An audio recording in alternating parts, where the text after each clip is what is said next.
what is your exact prescription for people who are concerned about dementia, Alzheimer's, memory loss, and how well does it work? Well, thank you for that too. Um, yes, I guess the underlying message here is I'm saying that heart attacks and strokes are avoidable, and cancers are avoidable as well with excellent health and lifestyle, right? Except for there could be rare cases and rare exceptions, but those things are exceedingly rare. There's always an exception to a rule. A person could have a valve damage, could have a valve, could inherit a bad valve that shows up, or they could be exposed to a bacteria that could attack a valve. It doesn't mean that every person is not going to have heart disease, because so there's something crazy could happen. But there are rare instances, but still in the vast majority, we're talking about more than 99% of people could avoid these diseases because the diseases are not natural. It's natural to be healthy. And dementia is not natural. It's natural to have normal brain function till death. It's not natural. If you became demented or developed Parkinson's, something has occurred that's unnatural.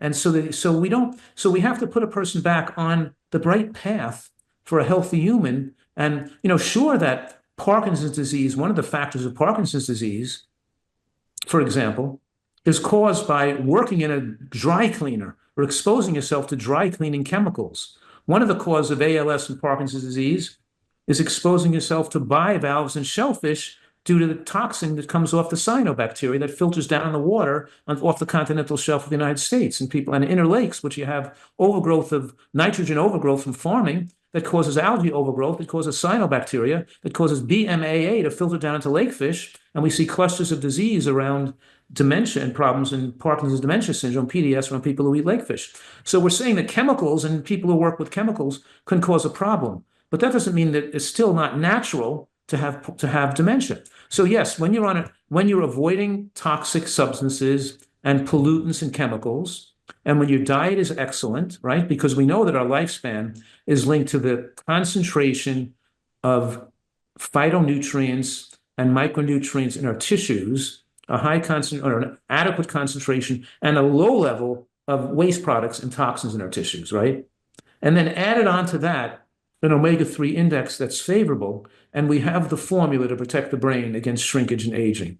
And so it's true that we somewhat may have a different ability genetically to convert the short chain omega-3s into the long chain omega-3 like DHA that protects the brain from shrinkage with aging.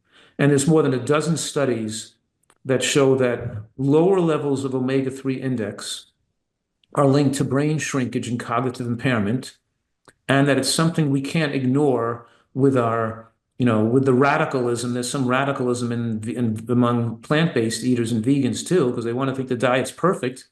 But we still have to pay attention to the risks of if you're going to live that long, we have to go with the scientific literature here, and there is a risk for some individuals developing even extremely low levels of omega-3 index, which can accelerate the natural shrinkage of brain that could occur with aging.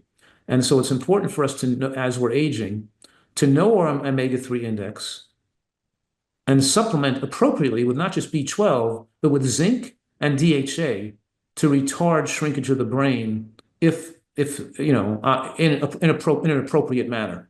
That doesn't mean that excess supplementation doesn't have some risks associated with it, but we're not talking about excess supplementation to the point of a pharmacologic dose. We're talking about a nutritive dose that protects the brain with no risk of side effects.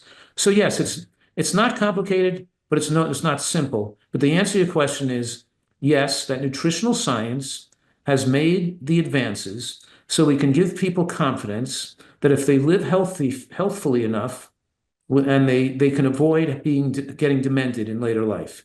And I've had many people even that have come to my retreat who couldn't even care for themselves and who've got tremendous mental function back.